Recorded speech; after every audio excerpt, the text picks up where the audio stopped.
तो hi guys, आज हम पढ़ने वाले हैं पॉलिटी की क्लास का रिवीजन करने वाले हैं, जिसमें हम पढ़ने वाले हैं पार्ट 1 किसका, प्रस्तावना का। प्रस्तावना पढ़ने वाले हैं पार्ट 1, ठीक है। तो देखो, जो प्रस्तावना है ना, तो प्रस्तावना कोई भी चीज़ की क्या होती है, तो प्रस्तावना हम बोलते हैं, मान लो कोई बुक है, किसी बुक से पहले जो उस पर इंट्रोडक्शन दिया होता है ना, उसी को हम प्रस्तावना बोलते हैं। जिससे हमें क्या पता चलता है, जिसको पढ़कर हमें पता चलता है कि इस बुक के बारे में क्या क्या है, यानी उस बुक का आइडिया लग जाता है हम, तो उसी को बोलते हैं प्रस्तावना। ऐसे ही संविधान के लिए हमने बनाई है सब क्या, प्रस्तावना।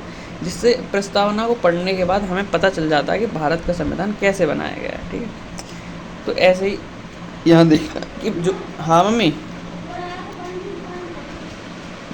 बांटी में, ठीक है।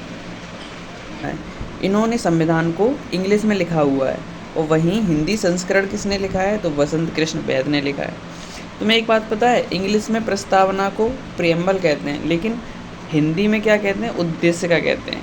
इसका कारण पता है तुम्हें इसका कारण नहीं पता, लेकिन इसका कारण मैं बताता हूँ कि जो उद्देश्य प्रस्ताव आया था ना, उद्देश्य प्रस्ताव को जवाहरलाल नेहरू के द्वारा 13 दिसंबर 1946 को संविधान सभा के समक्ष प्रस्तुत किया गया था, ठीक है। इसी उद्देश्य प्रस्ताव का प्रियम्बल पर सर्वाधिक प्रभाव है, समझे। और प्रियम्बल को हिंदी में उद्देशिका कहकर संबोधित किया जाता है। अब तुम कारण समझ गए ना कि उद्देशिका क्यों कहा जाता है, तो ये कारण था क्योंकि जो ऑब्जेक्टिव रेजुलेशन आया था ना, उससे उसका बहुत बड़ा प्रभाव था इस पर, प्रियम्बल पर, ठीक है। अब बात करते हैं हम कि जो प्रियम्बल है ये किससे प्रभावित था, तो उद्देश्य प्रस्ताव से प्रभावित था। और जो प्रियम्बल है यानी कि प्रस्तावना है, प्रस्तावना का विचार है वो कहाँ से लिया गया है, यूएस से लिया गया है। और इसकी भाषा कहाँ से ली गई है, ऑस्ट्रेलिया से ली गई है। क्लियर? Yes sir, clear.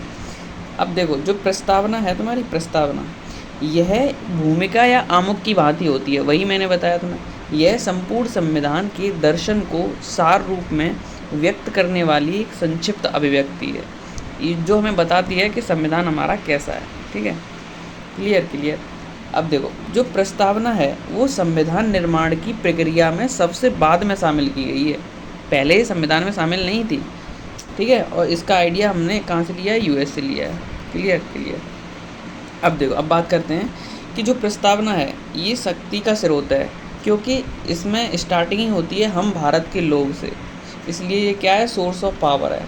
और जो प्रस्तावना है वो आदर्श एवं उद्देश्य की बात करती है, जैसे कि हमारी प्रस्तावना बात करती है न्याय की। कितने प्रकार के न्याय, 3 प्रकार के। कौन कौन से, सामाजिक, आर्थिक, राजनीतिक। और 5 प्रकार की स्वतंत्रता की बात करती है। कौन कौन सी 5 स्वतंत्रता हैं वो देखते हैं। विचार की स्वतंत्रता, अभिव्यक्ति की स्वतंत्रता, विश्वास की स्वतंत्रता, धर्म की स्वतंत्रता और उपासना की स्वतंत्रता। वहीं 2 प्रकार की समानता की बात करती है, प्रतिष्ठा और अवसर की समानता, ठीक है। और जो प्रस्तावना है वो शासन प्रणाली का स्वरूप बताती है कि भारत का संविधान कैसा शासन चलता है भारत में। तो संपूर्ण प्रभुत्व संपन्न, समाजवादी, पंथ निरपेक्ष और लोकतांत्रिक गणराज्य, ये शासन प्रणाली है। और जो प्रस्तावना है हमारी, उसकी निर्मित होने की तिथि भी है हमारे पास, ठीक है। कौन सी तिथि है, तो 26 नवंबर 1949 ये तारीख है, संविधान बन के तैयार हुआ था इस तारीख में। जो प्रस्तावना है वो मिति मार्गशीर्ष शुक्ल सप्तमी संवत 2006 विक्रमी के अनुसार कार्यरत है, ठीक है। क्लियर, पूरी हो गई, कंप्लीट। हाँ, अब अगली नेक्स्ट क्लास में करेंगे।